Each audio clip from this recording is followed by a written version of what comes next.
Candi Cetho terletak di Desa Gumeng, Kabupaten Karanganyar, Jawa Tengah. Candi ini adalah candi bercorak Hindu yang cukup terkenal di Pulau Jawa. Candi Cetho cukup unik karena terletak di dataran tinggi dengan ketinggian sekitar 1.400 meter di atas permukaan laut.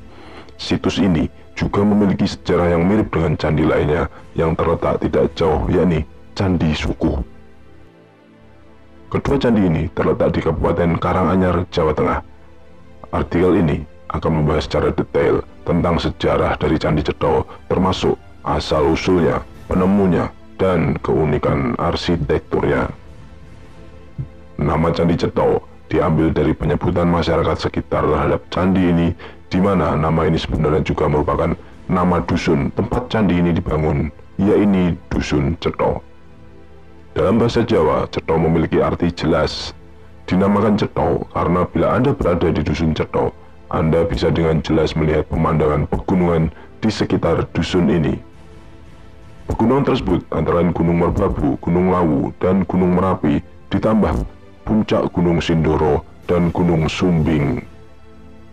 Selain pemandangan pegunungan, dari dusun ini Anda juga bisa melihat dengan jelas pemandangan kota Surakarta dan kota Karanganyar di bawahnya. Menurut ahli sejarah, Candi Cetho telah dibangun di abad ke-15, sama halnya dengan Candi Sukuh. Keunikan dari candi ini adalah Candi Cetho memiliki arsitektur yang berbeda dengan candi-candi Hindu lain di Jawa. Candi Cetho memiliki arsitektur seperti punden berundak, berbeda dengan arsitektur candi pada umumnya. Perbedaan arsitektur ini lantaran candi ini dibangun di akhir masa kejayaan Kerajaan Majapahit, di mana saat ini kerajaan sudah akan runtuh. Dengan keruntuhan Kerajaan Majapahit, maka kebudayaan asli masyarakat sekitar kembali muncul. Oleh karena itu, arsitektur Candi Cetho ini merepresentasikan kebudayaan asli masyarakat sekitar Dusun Cetho. Sebagaimana disebutkan sebelumnya, Candi Cetho memiliki arsitektur unik berupa punden berundak. Sejarah Candi Cetho dibangun dengan material batu andesit dengan memakai relief yang sederhana, tidak seperti candi Hindu lain yang memiliki relief yang cukup kompleks. Candi Cetho memiliki arsitektur yang mirip dengan candi suku Maya di Meksiko dan suku Inka di Peru.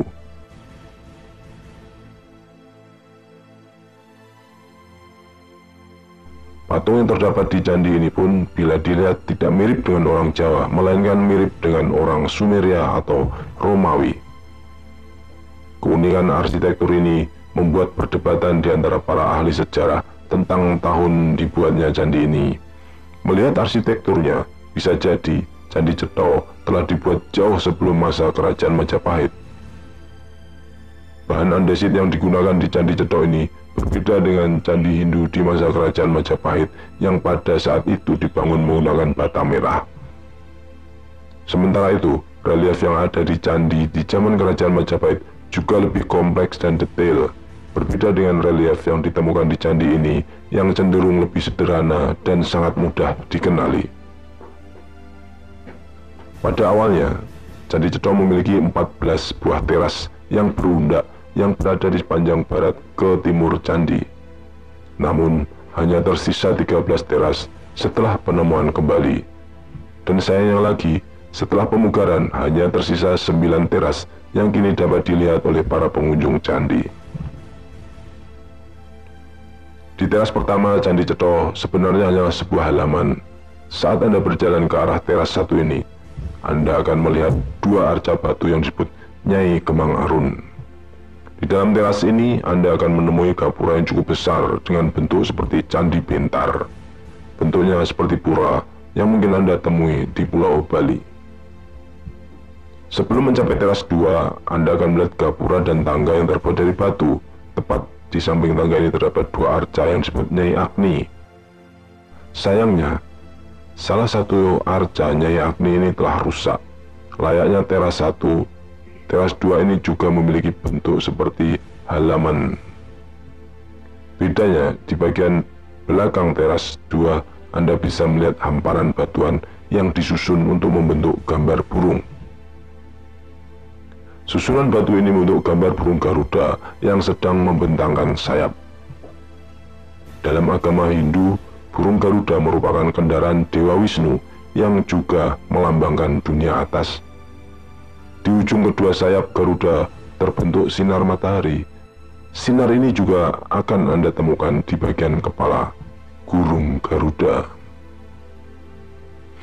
Di bagian punggungnya Anda bisa melihat batu yang disusun dengan bentuk kura-kura yang melambangkan titisan Dewa Wisnu yang merepresentasikan dunia bawah. Selain itu, ada pula gambar segitiga dan kala cakra atau alat kelamin laki-laki. Pula, Candi Cetro juga sering disebut dengan Candi Lanang atau Candi Laki. Di teras ketiga, berbentuk juga seperti halaman. Di bagian teras tiga ini, Anda bisa melihat dua bangunan yang terbangun tanpa dinding. Di bangunan sejenis pendopo ini Anda bisa melihat meja batu yang kemungkinan digunakan sebagai sesaji. Kemungkinan besar tangga yang ditemukan di teras 4 merupakan hasil pemugaran candi sehingga bentuknya sangat rapi dibandingkan dengan bangunan lain di Candi Cetro Karanganyar. Di teras kelima Anda akan melihat dua buah arca yang berfungsi sebagai penjaga pintu masuk teras 5. Kedua arca ini disebut arca Bima. Seperti teras lainnya, teras 5 ini merupakan halaman yang memiliki dua buah bangunan pendopo yang dibangun tanpa dinding. Sementara di teras 6, kita akan menemui bangunan berupa halaman kecil. Di teras 7, Anda akan disambut oleh sebuah gapura dengan tangga berbatu yang sangat rapi. Tangga yang disusun sangat rapi ini diapit oleh dua buah patung Ganesha dan satu buah patung Kala Cakra. Di teras 7 juga terdapat dua buah bangunan serupa pendopo tanpa dinding. Teras ke-8, Anda juga akan melihat tangga yang terbuat dari batu. Tangga ini diapit pula oleh dua buah arca dengan relief. Relief yang tertulis dalam arca ini adalah tulisan Jawa berupa angka tahun pembangunan candi.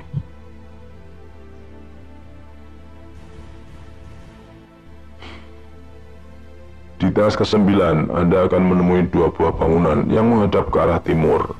Kedua bangunan ini dipakai sebagai sarana penyimpanan benda-benda kuno. Di depan kedua bangunan ini, Anda bisa melihat dua buah bangunan. Di kiri, patung Sabdo Palon, dan sebelah kanan adalah Naya Genggong. Kedua patung ini merupakan tokoh Punokawan yang ada dalam cerita pewayangan. Di teras 10, Anda akan melihat 6 bangunan dengan susunan 3 bangunan di kanan dan 3 bangunan di kiri berhadapan satu sama lain. Di bangunan sebelah kiri terdapat arca Prabu Brawijaya, sementara di bagian kanan Anda bisa melihat arca Kala Cakra. Bangunan sisi kanan yang paling ujung digunakan sebagai sarana penyimpanan pusaka Empu Supa. Empu Supa adalah seorang pembuat pusaka yang cukup terkenal pada masa itu. Dan di teras ke-11 terdapat dinding batu setinggi 1,6 meter yang menyekat teras ini. Di teras 11 ini ada satu bangunan utama berupa ruangan tanpa atap yang dibangun dengan dinding batu. Bangunan ini memiliki tinggi sekitar 2 meter. Bangunan ini memiliki ruas kurang lebih 5 meter persegi.